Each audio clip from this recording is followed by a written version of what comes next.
Satellite imagery from August 2025 captures something unusual. Vietnamese dredgers carving new land from shallow coral reefs across the Spratly Islands. Since early 2025, Hanoi has expanded 8 previously untouched land formations and developed over 930 hectares of artificial land. That's roughly 70% of what Beijing built during its own island-building spree from 2013 to 2017. At this pace, Vietnam will soon match China's total reclaimed area in the Spratly Islands. What makes this remarkable isn't just the scale, it's China's silence. Beijing, which has consistently confronted the Philippines over far smaller moves, has said almost nothing about Vietnam's construction binge. No Coast Guard harassment, no diplomatic escalation, no military posturing. This restraint reveals a more strategic movement. At stake is control over one of the world's most contested waterways. The South China Sea accounts for $3.4 trillion in annual trade, representing 21% of global maritime commerce. It's also home to an estimated 11 billion barrels of oil and 5.3 trillion cubic meters of natural gas. More importantly, whoever controls the natural or artificial geographic formations in the sea can establish navigation hubs and military outposts and use those to project power across the periphery. China has 7 artificial islands, which it transformed into fortified bases equipped with runways, ports, and missile batteries. However, that advantage is now collapsing.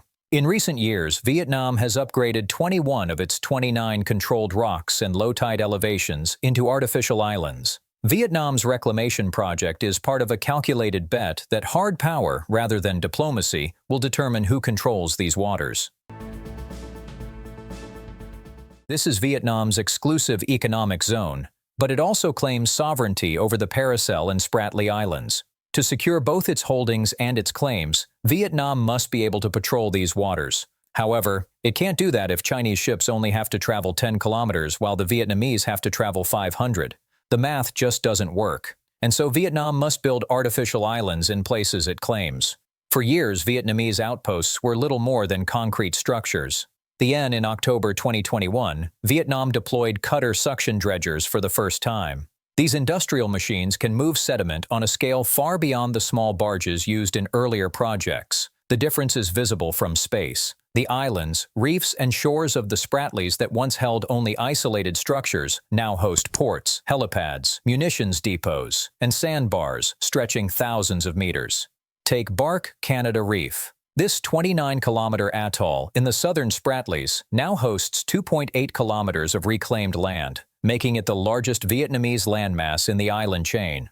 Construction crews have laid the foundation for a 2,400-meter runway, which is long enough to accommodate large military transport aircraft, reconnaissance planes, and bombers. If completed, it would be Vietnam's second operational airstrip in the Spratleys, joining the existing 1,200-meter runway at Truong Sa Island. Meanwhile, other sites have transformed their own. Pearson Reef has been expanded to nearly 1.3 square kilometers, with a 2,500-meter sandbar connecting its fortified outposts. Tennant Reef now measures around 0.7 kilometers with a 3,770-meter landmass suitable for a runway in the near future. Lad Reef, South Reef, and others follow the same pattern: dredge through lagoons, pile sediment into sandbars, and build infrastructure. By May 2025, all 21 Vietnamese-controlled land formations had undergone an artificial facelift. That is a stark change from 4 years earlier, when 11 of them were little more than pillboxes on rocks. The infrastructure emerging on these reefs is unmistakably military. Most have at least one munitions depot surrounded by thick blast walls. Barky Canada has 3. Satellite imagery also shows each reef having identical clusters of buildings arranged around central courtyards and facing out toward the sea. Their precise function remains unclear, but considering the layout, they could be either barracks, command posts, or administrative facilities. At the same time, helipads have appeared at Tennant Reef, Discovery Great Reef, Lad Reef, and South Reef, and new berms have been constructed on multiple sites, likely intended for anti-ship artillery or missile platforms. However, full-length runways are notably absent from most reefs. The placement of structures and munitions depots prevents the construction of airstrips on sites such as Pearson, Tennant, Lad, and South Reef, even though these are all long enough to accommodate one.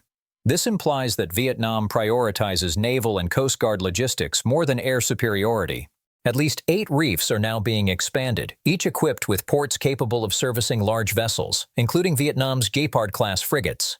These new ports extend Hanoi's ability to sustain deployments far from the mainland. Ships can now resupply, refuel, and rotate crews without returning to the coast, thereby significantly extending patrol durations. This mirrors China's strategy: use artificial islands as forward operating bases to maintain a persistent presence in contested waters. The scale of this effort is unprecedented for Vietnam. According to the Asia Maritime Transparency Initiative, Vietnamese dredgers have created more than 930 hectares of land across 14 land formations since October 2021. At the current pace, Vietnam will match or surpass Beijing's reclamation within 2 years. China's response to Vietnamese expansionism has been tepid at best. In February 2025, Beijing issued a statement asserting sovereignty over the Spratleys and opposing construction on what they considered illegally occupied islands and reefs. But that was it.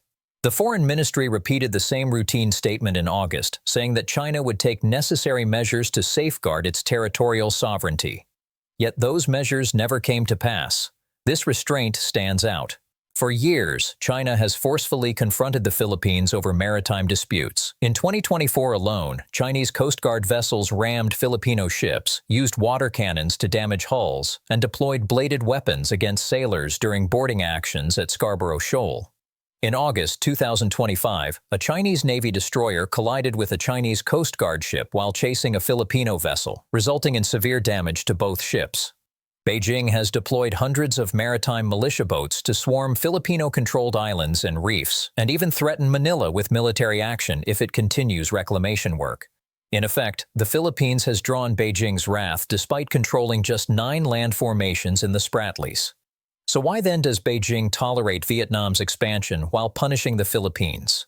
3 factors could explain the disparity. First, geopolitical bandwidth. China is fixated on the Philippines, which, under President Marcos, has strengthened ties with the United States. In recent years, Manila signed new defense agreements with Washington, opened 4 additional military bases to American forces, and conducted joint exercises with the United States, Japan, Australia, India, and South Korea. Moreover, in August 2025, Marcos welcomed Taiwan's foreign minister for trade talks, which didn't sit well with Beijing. From China's perspective, opening a second front against Vietnam risks unifying ASEAN against Beijing, something the Chinese would rather avoid. The second reason is historical precedent. Vietnam has been expanding in the Spratleys since the 1970s. It's not something new or sudden. Between 1975 and 1996, it seized control of 21 land formations, even a few from China itself. In fact, a skirmish erupted in 1988 at the Johnson South Reef, with Chinese naval forces destroying 3 Vietnamese transport ships and killing 64 sailors. So, Vietnam's current expansion, while larger in scale, is not fundamentally new behavior in Beijing's view. The Philippines, by contrast, has only recently begun to push back against Chinese pressure, making its defiance seem more pressing. The third factor is Vietnam's strategic ambiguity. It holds partner status in BRICS, a bloc often characterized as anti-Western, and President Tu Lam underscored this alignment by attending Beijing's Victory Day ceremony in September. In addition, a New York Times investigation revealed that Vietnam had finalized an $8 billion arms deal with Russia. The agreement reportedly includes up to 40 Su-35 fighter jets, with oil payments used to bypass Western sanctions. Meanwhile, when the Trump administration imposed reciprocal tariffs on Vietnam earlier this year, Chinese President Xi visited Hanoi and signed dozens of economic agreements. For these reasons, Beijing believes that Hanoi can be managed through diplomacy and economic incentives. China is already Vietnam's largest trading partner, with bilateral trade reaching $25 billion in 2024.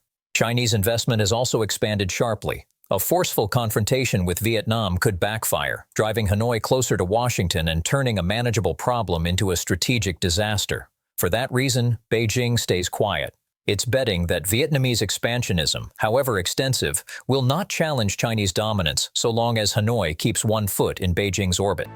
Vietnam's island building is only one part of a broader military transformation.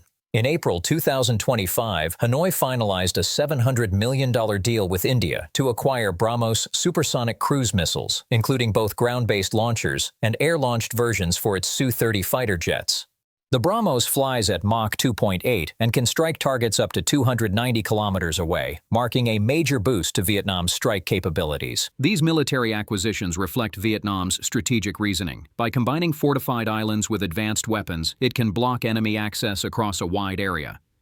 Should China attempt to coerce Vietnam, as it has the Philippines, Hanoi's fortified islands could function as unsinkable aircraft carriers and extend the range of its anti-ship missiles and fighter patrols deep into contested waters. The strategy mirrors what China has built, but on a smaller, more affordable scale. Regional reactions and future implications. Yet, interestingly, Vietnam's military buildup has elicited little response from the other nations bordering the South China Sea. The Philippines, Malaysia, and Indonesia have refrained from strong protests, likely because no one expects Vietnam to restrict freedom of navigation or challenge fishing activity the way China does.